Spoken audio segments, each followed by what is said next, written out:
Let me know what you guys thought of what I shared earlier on today on the Inner Huddle group. Path, good to have you.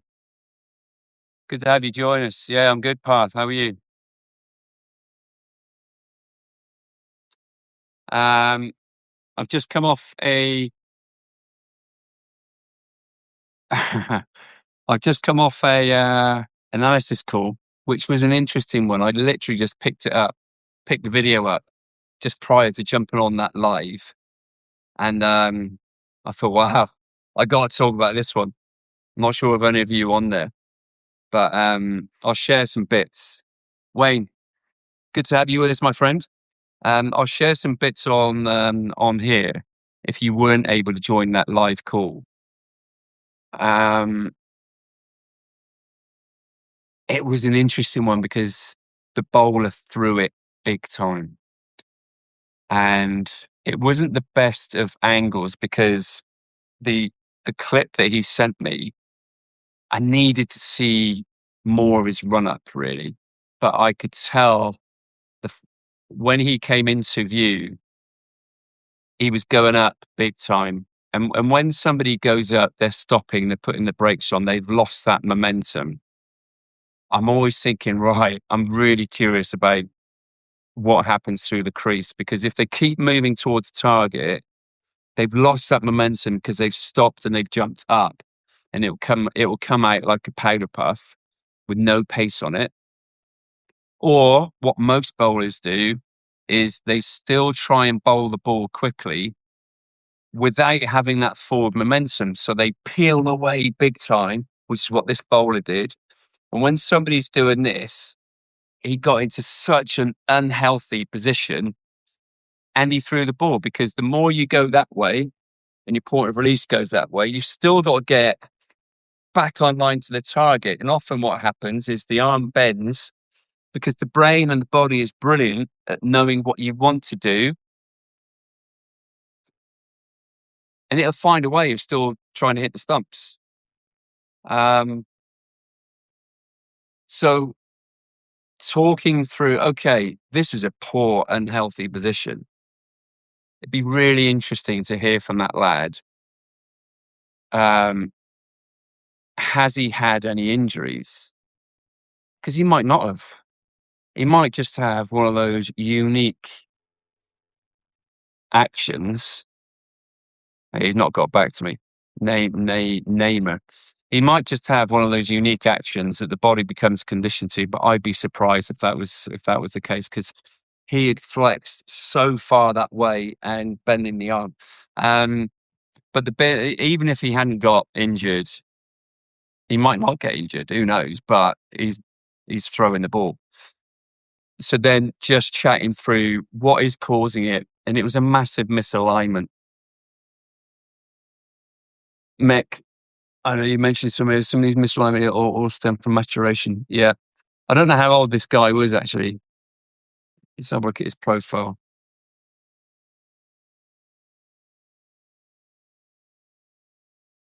He looks like a young kid. Yeah, he's not that old. So I don't know. I'm guessing late teens. But you're right. Maturation, wobbly joints, wobbly ligaments, being stretched because the bones are growing. They're trying to keep up. This is where I think we touched on this a few weeks ago on these calls. When a bowler is going through a growth spurt, I think that the bowling sessions need to be bespoke. If it's obvious that they are all over the place with their coordination, there are other things that they could do for that, maybe just a one-off session that they could do to help them, such as running technique, rhythm, seam positions, that kind of stuff, instead of getting them to run in like they would normally do with their kind of running, their run-ups and stuff. Trying to find ways to bowl Yeah, it's interesting. What is bowling too fast? I always think the point of too fast is when they lose their positions. I'm a really big fan of, when do we want bowlers to bowl quickly? We all are chasing a point of difference in our teams. But when do we really want the bowlers to be bowling quickly? It's probably, if we're talking county level, as they're graduating through that academy. So we're talking like 17 to 19, aren't we? But before that point, they're working on movement, running, seam positions, direction, alignment, strategy, tactics, field positions. All of these things are going into their foundation pot. At the same time, they're learning about habits of stretching, mobility, strength, core strength. All of these things go into the pot.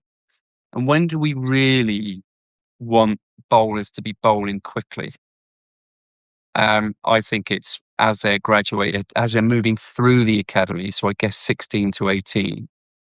But always having one eye on their behaviours, um, their bowling positions, particularly through that maturation stage, growth spurts. Blimey. And I do sometimes, actually not sometimes, I often get pissed off because coaches, clubs, they're chasing pace too early, I think. I chase pace. Of course I do. I'm a bowling coach. But at the same time, you have to have one eye on, okay, I think I can get this bowler quicker, but for the next 12 months, I really need them to understand the importance of their trunk strength. What does that look like? So the priority for the next 12 months as they're growing could be, this is an example, could be strength, becoming solid, becoming physically resilient, because we know that bowling quick is brutal. And if you do it too quickly and there are weaknesses in parts of the body, they will break. They're probably going to break anyway at some point. That's what fast bowling does. But I think there's a process to it. Negligence um, is something to avoid massively. All right. Um, just forget about pace and control, staying in alignment and skill. I'll be honest. I sometimes think I'm quite boring when it comes to this because we're all chasing pace. I get so many messages through about how can I get quicker and stuff, and I'm thinking, well, okay, well, what's your seam position like? How well do you move and all this kind of stuff. I almost like pace is an outcome of things that are in place already, and yeah, maybe I think I'm quite boring because I was a kind of a medium fast bowler myself that could swing the ball away. And it was important for me in my own performance. And obviously, I've worked with some amazing bowlers that are out and out fast and they do a great job for their team. Um, but they can also leak. And I guess we have to accept that fast bowlers, pace bowlers, they may well go for runs, but wow, they're going to change. They're going to change games, the whole momentum of the game. So bowlers that are going through young adolescent bowlers that are going through that maturation growth spurt, I do think it's okay to pull away from pace and work on the other aspects of bowling. I really do. And sometimes, for the next month, work on your batting or your fielding or your throwing, your catching, you know, hitting three stumps from 30 meters away. There's so many other things that we can do. Obviously, they're bowlers and we don't want to pull them away from bowling for too long. But I do think there are some really important conversations around that. Um, I wanted to ask, what's the importance of medium paces in the current white ball cricket? I think they need to be good because the wickets that are being played on now, they're bloody good wickets. And the batters are now really good at hitting sixes from the top of the stumps. Literally just rock back and just whack it straight for six. So medium pace bowlers, I think they need to be skillful medium pace bowlers, not just accurate, but skillful. By that I mean um, lateral movement, whether that's cutters or swing or seam movement. You don't see a lot of seam movement now, do you, in one day matches? So you're looking at swing, you're looking at cutters, um, you're also looking at change ups, slower balls. So do I think medium paces need to have a pace range, their top end, which is still medium pace, and then really, really good pace changes that are very difficult to detect. That's what I think. Skill the keeper up, yeah. But seeing Butler's in town, he's with us. But you've had a busy day. Shouldn't you still be working? I thought you said 10 p.m. Good to chat earlier on, by the way. What have we got? Path, all good. Stuart, been following me on Instagram for a while. Just want to say, really love what you have to. Means a lot, Path. Thank you. Appreciate your support. Um, John, you can be a pace bowler who can bowl a slower. But yes, absolutely. I think the bowlers moving forwards will have to have um, skills, both linear skills, so pace of the ball, and lateral skills sideways. Where we're talking about a change up, a slower ball that bowlers having a slower ball option that will be a 4 mile an hour change. Bowlers then also having a slower ball option that will be an 8 mile an hour change. All right, and just sliding up and down those pace ranges. Been discussing that tonight, how to disguise. Yeah, there are some nice, easy ones. Slower balls, easier ones. I think the back of the hand slower ball is one of the best ones. I'll be honest. And then the other one, I've got a red ball here. Don't know where. I think Ralph, my 3-year-old's got a white ball. So the back of the hand slower ball, I think, is really good, especially if my shoulder's not flexible enough. But back of the hand to get overspin with the seam vertical. Tom Curran, Jay Dernbat was brilliant at it. It's one of the Aussies, can't remember his name, blonde hair. But having a vertical seam with overspins to get it to drop, especially on the right wickets, if it just grabs the surface a little bit, it stops and it bounces. But then at the same time, you've then got another really subtle slow ball where you literally just put the ball way back in your hand, so there's no gap. You put it way back in here, and you might also choose just to lift the ends of your fingers just in here. That takes pace out the ball. No change in arm speed because you've got more hand on the ball in your grip. It will come out slower anyway, and just by taking the very end knuckles off as well, that takes even more off. I've got to jump on another call in a minute with an online player that I'm working with, but evening, Stuart, I hope you're well. What speed should potential fast bowlers be looking at reaching their early years, the 16? Look, Adam, everyone is different. I do have like high end ball speeds, but everybody gets there differently. I think it's quite dangerous to share stuff because it always becomes an aiming point. So, for instance, if I said at 16, they really ought to be. This is a number off the top of my head. They really ought to be bowling 83 miles an hour at 16. Some coaches and players will chase that number and they lose their bowling positions because they're chasing pace. I think that we do what we can. I really enjoy sessions where I challenge bowlers to run in quicker, to jump forwards more. Um, and I say, right, I don't care where the ball goes. We're going to get the speed gun out and see what might be possible. I'm always taking a close look at their positions at the crease to make sure that they remain healthy. I'm always taking close-ups of their release and finger and seam position, because high end pace will only happen if you're going through the back of the ball, right? If you're sliding one way or the other, you can run it as fast as you want and be in a great position, but you're always going to take pace out of the ball. So we underestimate the importance of going through the back of the ball. That's why seam position is really important to me.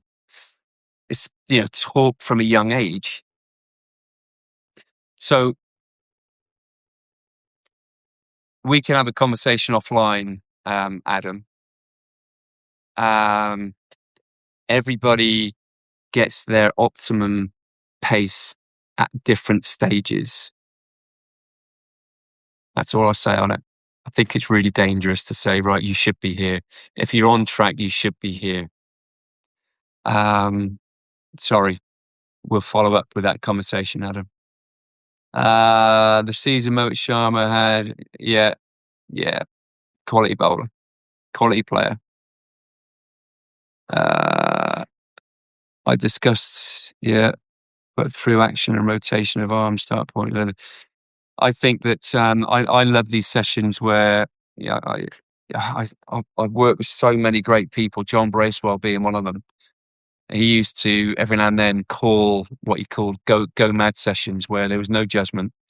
He'd say, right, I want you to practice a slower ball that you've never bowled before, and persevere with something, get some feedback, work with coaches, play about with it.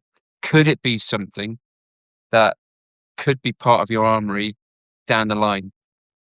Let's have a chat about it. Let's have a chat as player, the coach. Let's have a chat as a group.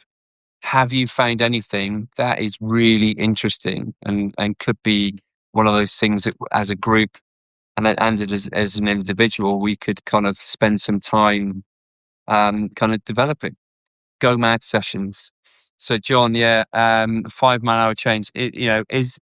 Can Will come up with a completely different slower ball that gives him a 5 mile an hour change up or change down? Don't forget, we talked about slower balls. Changing up can be equally as effective.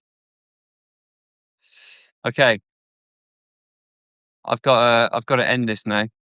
My biggest impact in my bowling back in the day was introducing a slower ball. Yeah, a good slower ball. It keeps the batters guessing, doesn't it? A well-disguised slower ball. Wow, where did that come from? And if they survive that one, and you'll pick up the signs whether they picked it or not, and then you kind of work it. You change up, small pace off, change up, and then big pace off. All of a sudden, what you're doing there, you are disrupting a batter's timing of their backswing, and that's what we're trying to do. When you're walking back to the end of your run up, you're having a chat with your mid off and mid on. You're telling them, right, don't walk in for this one. In fact, I want you to walk back. It's going to be a slower ball. Stay sharp, that kind of stuff. Yeah, I love this kind of chat. Right, I've got to go. I'm really sorry. This is only, it's not a very long one, this. Those that follow me on Substack, thank you. Appreciate it more than you'll ever know. Paid subscribers, there's some of you here. Appreciate that more than you will ever know. Let me know once you've had a chat in the inner huddle, what I shared with you earlier on, the resource. Have a read through. Let me know what you think. Appreciate your feedback. And if there's anything else I can help with. Path, good to see you. Have a great evening wherever you are in the world. Catch you soon. Love you.